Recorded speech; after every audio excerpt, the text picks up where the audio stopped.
a part 2 of the multi-million heist, I guess. Funny enough, the first one had a lot more views. The second one, I mean, it's okay views though. It's okay views. 700 is okay. I wish I would get 700.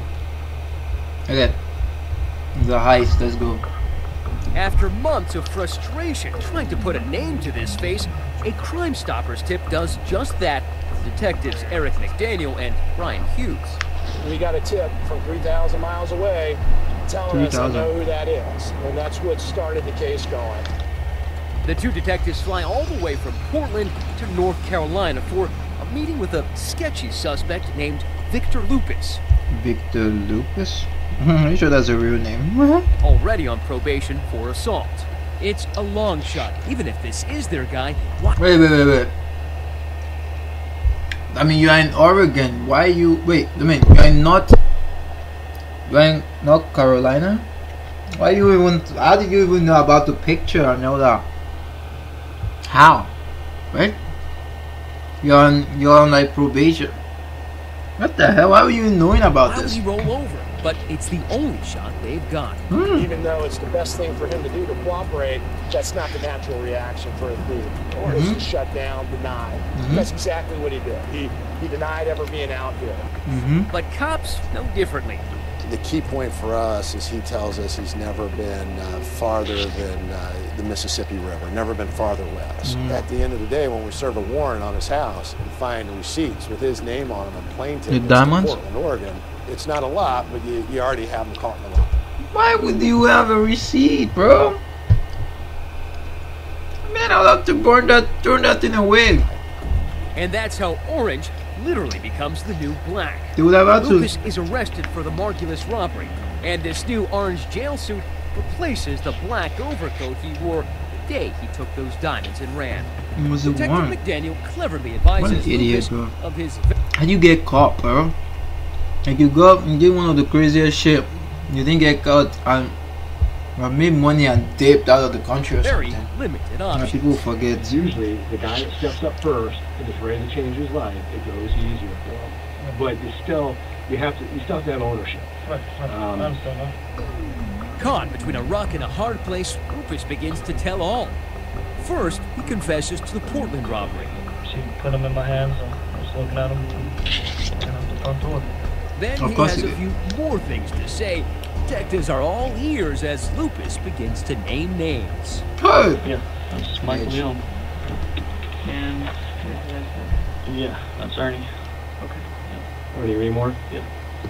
And that is how detectives learn the identities of all of the other smooth By operators. catching one guy that made a mistake. Remember the Oh my so-called god. risk reducer who wiped the prints away at Margulis Jewelers? Lupus IDs him as the ringleader, Michael Young. I was freaking out because I hit the handle with my fingers on the way out. So he said he cleaned it on my fingerprints. So Michael Young cleaned your fingerprints off the door when you hit it going out? Yeah. Who's Michael Young? An ex-con who rules with an iron fist. Whoa, He implies sounds he's so part of a crime family and threatens retaliation with those who dare to cross him. Young was also a master manipulator who lured in new recruits like the Pied Piper. They were living in the nice houses with the bikes, cars, money, promising us the world. If Michael Young is the CEO... That sounds so scary, bro. Whoa. It sounds like a movie, bro. This ain't a movie, this is real life. They have, like, you be hearing all these movies. I mean, you be watching all these movies, man. Where the rich guy always has, like, the big house, the theft, like, leader always have, like, a big house and, like, everything in order. And it brings in, like, you know, people that are not too rich but want to like make money of their own. Wow, it's like it sounds like his this. Right-hand man, Ernest Remore, is his CLO, Chief Larceny Officer.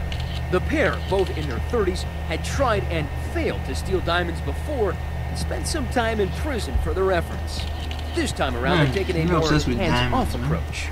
one of their ideas is Michael Young That's and because Ernest it's much Remore more. take themselves out of the actual active role of doing the thefts and stand back and Watch pull the it. strings. Exactly. That business plan That's opened smart. up entry-level positions for younger Entry guys level. like Lupus. How do you I even think he get? was just living a little bit too much of the party life and wanted the quick money. And Who others doesn't? like When there's no Trey money, what do you Adams. want? He could never bring himself to do the actual theft of the diamonds, but his big role was to steal cars, usually minivans, and be the getaway driver. And Jack Cannon, a runner extraordinaire, a man born to steal diamonds. When it comes to stealing hearts, he gives all new meaning to unpolished. We couldn't find one person in the world, let alone from his family. These guys are impressive. The pops. Cops are impressive. They pulled everything together. They didn't know what. They didn't know who was who, except only one guy. But they were not even sure about his name. And now look, they pulled everything together. That's amazing. I commend the cops really. That likes him because he's a manipulator and only cares about himself. There's a website dedicated to Jack Cannon about all the girls that hate him. One of the benefits promised to new recruits at Michael Young Inc. is a company guarantee. If anything goes wrong, you'll be taken care of. We'll bail you out. We'll take care of your family. We'll buy you a lawyer. But Lupus finds out the hard way there's no honor among thieves. He's left to rot in jail. So Lupus, feeling double-crossed, begins spinning a tale from the usual suspects. All he's missing is Kevin Spacey's limp. All right, you all know the drill. It begins long ago and This is deep. far from Portland. Lupus tells investigators the gang cut its teeth down in Florida. I mean, they ran to Florida. I've heard millions of stories. In Sarasota at Of Julep. course it's Florida. I'm not shocked, bro. Of course it's Florida. I'm not shocked at all. Harvard and Moser, where Michael Young and company use a creative and cuddly technique. Each one had its own signature. Each one was kind of unique. In this case, a lovable Chihuahua is brought in to steal the hearts of employees while the runner steals the diamonds. They named Like the a dog Roxy movie. and brought the dog in while they committed the theft, left the dog on the counter when they handled the rings and ran out of the store, leaving the dog.